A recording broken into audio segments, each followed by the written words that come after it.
Welcome back, my gardening friends. Well, this is just an update on the MarsHydro LED grow lights that I've been using a few past growing seasons. See how they're getting on. The lights are performing well. This is the SP150 and this suits my grow room really well. And the last lot of plants that are in here are the cucumbers and the courgettes, and in another few weeks they'll be planted out. It's just far too windy, cold still, even though the polytunnel has now got its skin on. It's May the 20th and these are all looking really well. We only had 3 seeds that didn't chit out of the cucumbers and courgettes, so that was a big success for me. And as the plants matured, we brought them into the greenhouse grow room. So this is just an ordinary greenhouse, just lined with the foil blankets, and everything in here is doing really well, especially under the TS600 MarsHydro LED light.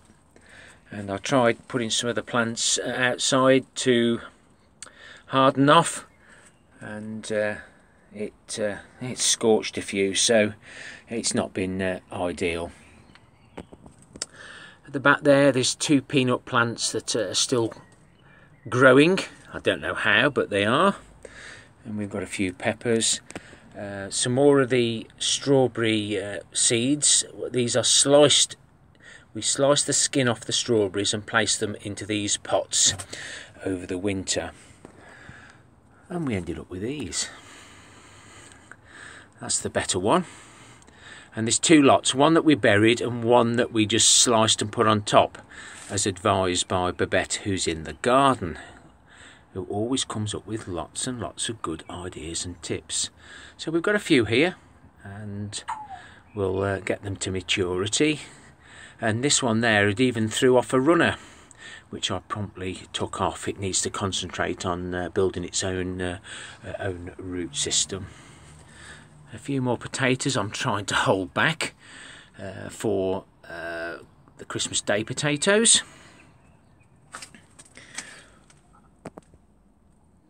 There's the peanut plant there, but I think that's desperate to get outside. And we've got a few pots here that are ready for being planted up. Tea bags in the trays. No, I'm not growing tea bags, but this is where I dry all my tea bags. Making good use of the heat. Some more Charlottes there that I'm trying to hold back.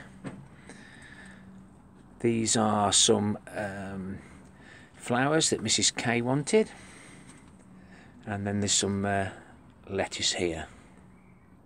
Some more tomatoes there for the vertical gardening, some mini bell, so hopefully they won't get too big for the vertical garden. These are the Catskill sprouts, and a massive selection of different varieties of tomatoes. Some are a little bit leggy, some are quite stumpy. That's a heritage variety, champion dwarf stock. And they do have really thick stems on them. And some of my saved pepper seeds there. And like I said before, the onions haven't done brilliantly well this time. These are ones that I've grown from seed. The MarsHydro grow tent. I haven't done what I wanted to do with this over the winter.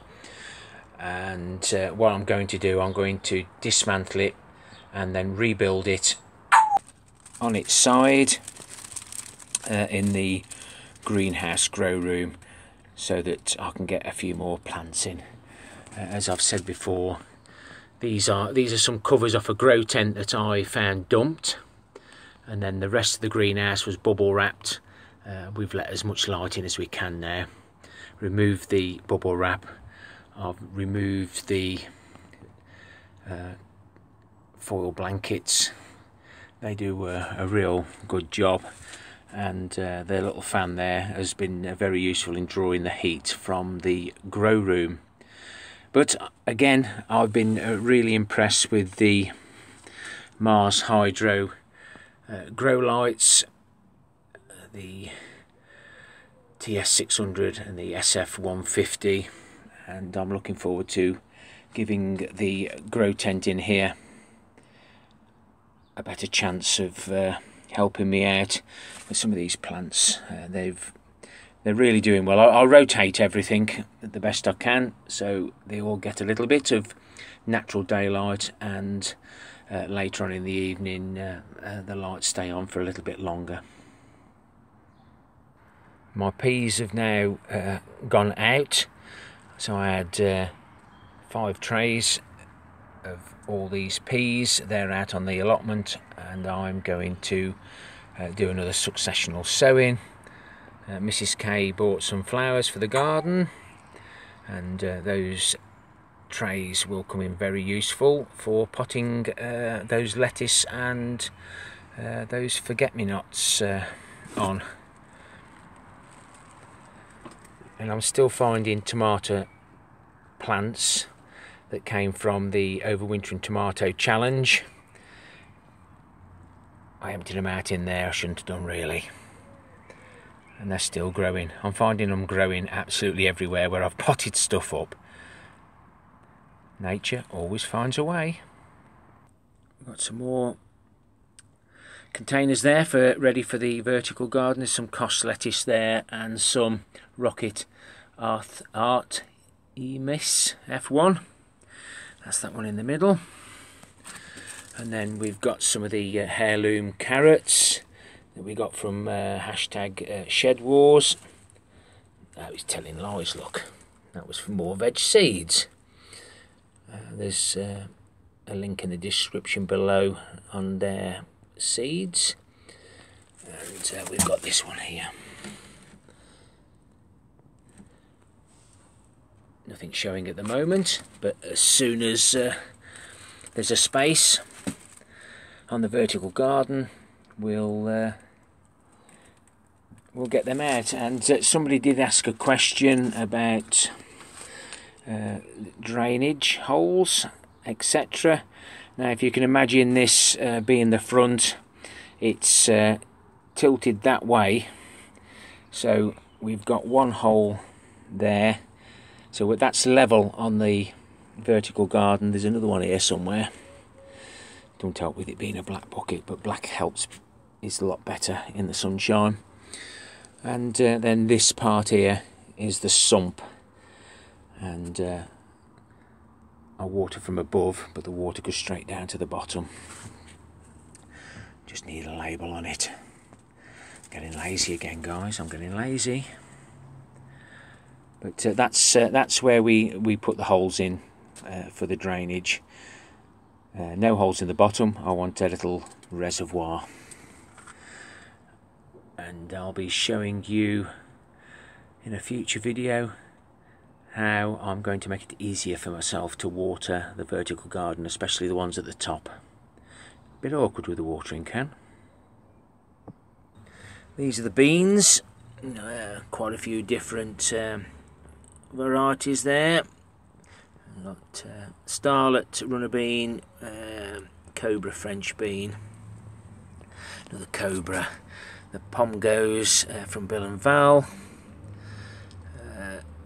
I can't read upside down, but as you can see there, I'll put the beans in the wrong way, look. So the seedy bit should be at the bottom, because that's where the root comes out of. But they're all starting to do something, and I think that one, there we go, it's just pushed itself out. So once I know they're up and running, I'll pop a bit of dry compost on the top just to cover them up. But I find this way a little bit better, either chitting them or just placing the beans on top of the compost. So if they start to rot, you can just replace them. Any of my new viewers wondering what all the noises were? There's the culprit. Very, very quiet when on camera. I'll just pretend to go for a little walk. La la la la la. La la la la la. Deadly quiet. I bought this photo holder at the beginning of the season, and I've found it really useful. I've been able to find the seeds that I want to find, and oh, Chris is going to slap my legs because I still haven't wrote brassicas on there because I can't spell it without predictive text. Oh dear, never mind. And I think the other one's up the allotment with some seeds in that are regularly sown. But I would highly recommend this bit of kit, and I keep it inside the box to keep the light off it. So while we've got it wet again, I'll do a little bit of potting up, and there's the difference.